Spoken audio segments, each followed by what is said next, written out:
টাকা দিয়ে সদস্যপদ নবায়ন, আমাদের ভালো মানুষ দরকার বললেন তারেক রহমান। ঢাকা বিশ্ববিদ্যালয় ফ্যাসিবাদের প্রাণকেন্দ্রে পরিণত হয়েছিল বলেছেন রুহুল কবির রিজভী। বৈষম্য দূর করতে না পারলে রাজনৈতিক সংস্কার টেকসই হবে না বলেছেন সাইফুল হক। সর্বশেষ জানাবো, অলিগলিতে পদচারণা থাকতে হবে থানার ওসিদের, বললেন ডিএমপি কমিশনার। এতক্ষণ শুনছিলেন সংবাদ শিরোনাম, এবারে বিস্তারিত। টাকা দিয়ে সদস্যপদ নবায়ন, আমাদের ভালো মানুষ দরকার বললেন তারেক রহমান। টাকা দিয়ে নিজের প্রাথমিক সদস্যপদ নবায়ন করলেন বিএনপির ভারপ্রাপ্ত চেয়ারম্যান তারেক রহমান। সোমবার বিকেলে রাজধানীর গুলশানে চেয়ারপারসনের কার্যালয়ে বিএনপির সদস্য নবায়ন কর্মসূচির উদ্বোধন করে অনলাইনে চাঁদা দিয়ে নিজের সদস্যপদ নবায়ন করেন তিনি। ষষ্ঠ জাতীয় কাউন্সিলের পর 2017 সালে বিএনপির সর্বশেষ প্রাথমিক সদস্য পদ নবায়নের কর্মসূচি হয়েছিল দলের চেয়ারপারসন খালেদা জিয়ার মাধ্যমে। এর আগে তারেক রহমান সদস্য ফরম পূরণ করে সদস্য নবায়ন ফিস ইমেইলে পাঠান।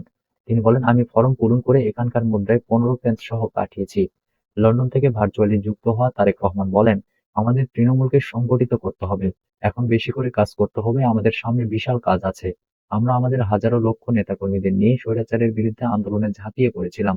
ঠিক একইভাবে আসুন আজ আবার দলকে পুনর্গঠিত করার জন্য ঐক্যবদ্ধ হয়ে কাজ করি। তিনি আরো বলেন, দলকে যত শক্তিশালী পুনর্গঠিত করতে পারবো, আগামী দিনে আমাদের 31 দফার মাধ্যমে রাষ্ট্র দ্রুত মেরামত করতে পারবো, রাষ্ট্রকে পুনর্গঠন করতে পারবো।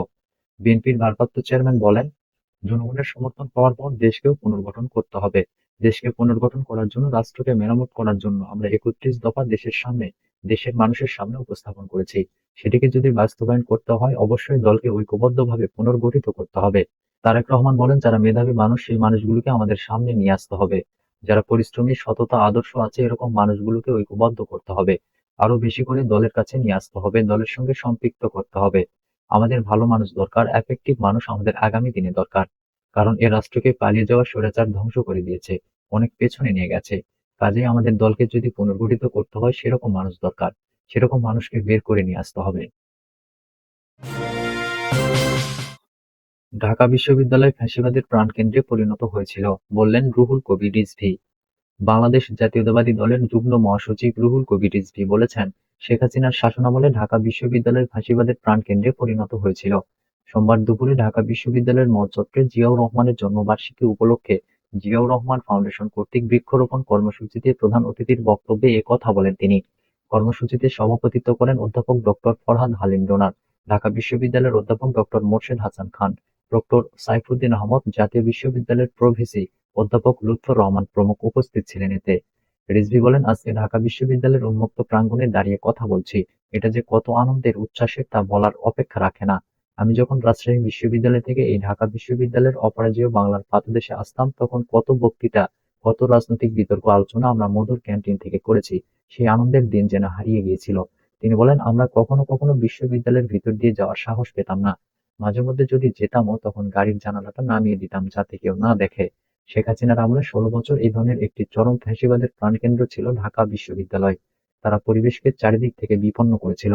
ছাত্র রাজনীতির ইতিহাসের কথা উল্লেখ করে রিজভী বলেন, আমরা পৃথিবীতে ছাত্র রাজনীতির যত ইতিহাস পড়েছি, যখন একনায়কের শাসন চলছিল তখনও বিশ্ববিদ্যালয়গুলো কর্পোরেট স্বায়ত্তশাসন বজায় রেখেছে।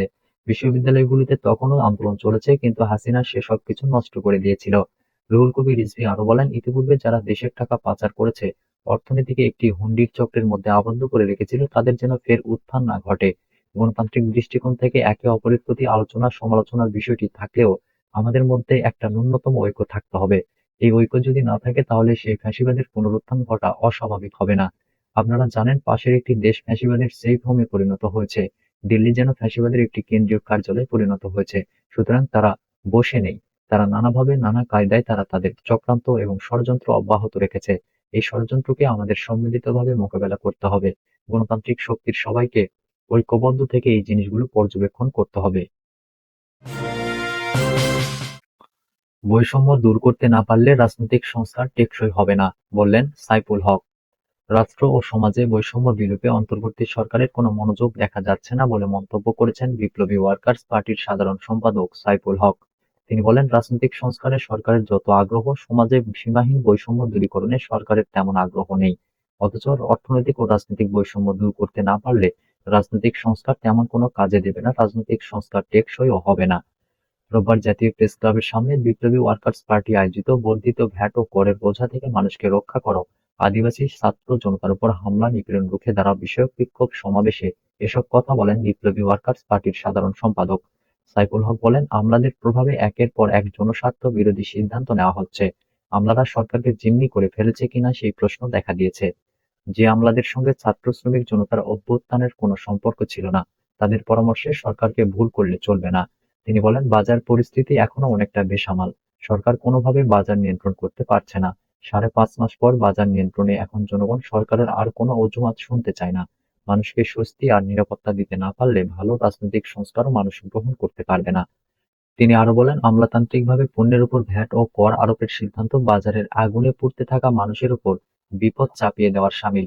এসব পদক্ষেপ একদিকে গরিব ও স্বল্প আয়ের মানুষের খাদ্য নিরাপত্তা আরো ঝুঁকিতে ফেলে দেবে, আর অন্যদিকে শিল্পে ব্যবহৃত গ্যাসের মূল্য বৃদ্ধি পেলে পণ্যের উৎপাদন খরচ বাড়বে, বিনিয়োগকারীরা নিরুৎসাহিত হবেন। আইএমএফ এর পরামর্শে নেওয়া নিত্য ব্যবহৃত পণ্যের উপর ভ্যাট ও কর বৃদ্ধির আত্মঘাতী সিদ্ধান্ত থেকে সরে আসতে হবে সরকারকে।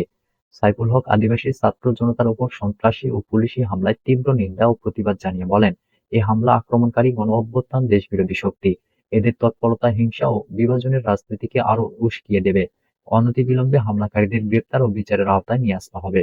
বিপ্লবী ওয়ার্কার্স পার্টির ঢাকা মহানগর কমিটির সভাপতি মীর মোফাজ্জল হোসেন মোস্তাকের সভাপতিত্বে অনুষ্ঠিত সমাবেশে আরো বক্তব্য দেন পার্টির রাজনৈতিক পরিষদের সদস্য বহিশিখা জামালী, আকবর খান প্রমুখ। সমাবেশ শেষে একটি বিক্ষোভ মিছিল তোপখানা রোড, বিজয়নগর হয়ে সেগুনবাগিচায় পার্টির কেন্দ্রীয় কার্যালয়ের সামনে এসে শেষ হয়। অলিগলিতে পদচারণা থাকতে হবে থানার ওসিদের, বলেছেন ডিএমপি কমিশনার। যেকোনো উদ্ভূত সমস্যা তাৎক্ষণিক মোকাবেলা করার জন্য থানার প্রতিটি অলিগলিতে ওসিদের পদচারণা থাকতে হবে বলে জানিয়েছেন Dhaka metropolitan police commissioner Sheikh Mohammad Sajjad Ali. সোমবার বিকেলে ডিএমপি সদর দপ্তরের সম্মেলন কক্ষে ডিএমপির 50টি থানার অফিসার ইনচার্জদের সঙ্গে মতবিনিময়কালে তাদের উদ্দেশ্যে কথা বলেন তিনি। ডিএমপি কমিশনার বলেন, ভুক্তভোগী বা পুলিশি সেবা প্রত্যাশী সবার সঙ্গে ভালো আচরণ করতে হবে। থানায় কর্মরত অধীন সবাইকে নিয়ে নিয়মিত ব্রিফিং করতে হবে। মানুষের নিরাপত্তার যে পবিত্র দায়িত্ব তা সঠিকভাবে পালন করতে হবে। মানুষ যাতে ন্যায় বিচার পায় এজন্য সঠিক পথে চলতে হবে। তিনি বলেন, মানুষের সঙ্গে যত বেশি সম্পর্ক তৈরি করবেন তত বেশি তথ্য পাবেন। এজন্য ওসিদেরকে থানার প্রতিটি অলিগলিতে ঘুরতে হবে, মানুষের সঙ্গে মিশতে হবে। তথ্য বেশি পেলে অপরাধ ঘটার আগে ব্যবস্থা নিতে পারবেন। এছাড়া মামলাযোগ্য সব ঘটনায় যথাসময়ে মামলা নিতে এবং জিডির বিষয়ে যথাযথ ও সুষ্ঠু তদন্তের মাধ্যমে স্বল্পতম সময়ে ব্যবস্থা নেওয়ার নির্দেশ দেন তিনি। থানা এলাকার নিরাপত্তা জোরদার করার বিষয়ে তিনি আরো বলেন, অযথা যেসব মাইক্রোবাস বা প্রাইভেট কার ঘোরাঘুরি করে সেগুলো তল্লাশি করতে হবে। ছিনতাই প্রতিরোধে বিশেষ করে ভোরবেলায় পুলিশি টহল আরো জোরদার করতে হবে। চাঁদাবাজ যাই হোক তাকে আইনের আওতায় নিয়ে আসতে হবে। মতবিনিময় সভায় ডিএমপি কমিশনার ওসিদের নিকট থেকে বর্তমান সময়ে থানায় পুলিশি কার্যক্রম পরিচালনার ক্ষেত্রে বিভিন্ন সমস্যা ও চ্যালেঞ্জের কথাগুলো মনোযোগ দিয়ে শোনেন এবং পর্যায়ক্রমে তার সমাধানের ব্যাপারে আশ্বস্ত করেন। মতবিনিময় সভায় ভাটারা থানার এএসআই মেজবাউদ্দিনকে 50,000 টাকা অর্থ পুরস্কার দেন ডিএমপি কমিশনার। তিনি এএসআই মেজবাউদ্দিনের সাহসিকতাপূর্ণ কাজের ভূয়সী প্রশংসা করেন এবং তা অন্যান্য পুলিশ সদস্যদের জন্য অনুকরণীয় বলে উল্লেখ করেন। উল্লেখ্য, গত বুধবার সন্ধ্যা 7:30টার দিকে ভাটারার যে ব্লক এলাকায় ছুরিকাঘাতে আহত হওয়া সত্ত্বেও অসীম সাহসিকতা ও বীরত্বের পরিচয় দিয়ে নিজ জীবনের ঝুঁকি নিয়ে ভাটারা এলাকার চিহ্নিত চাঁদাবাজ ও কুখ্যাত ছিনতাইকারী মোবারক হোসেন নাফিসকে গ্রেপ্তার করেছিলেন এএসআই মেজবা। এছাড়া চলমান বিশেষ অভিযানে উত্তরা পশ্চিম থানার ওসি ও মোহাম্মদপুর থানার ওসি অধিক সংখ্যক পেশাদার ছিনতাইকারী গ্রেপ্তার করায় তাদেরকে পুরস্কৃত করা হয়।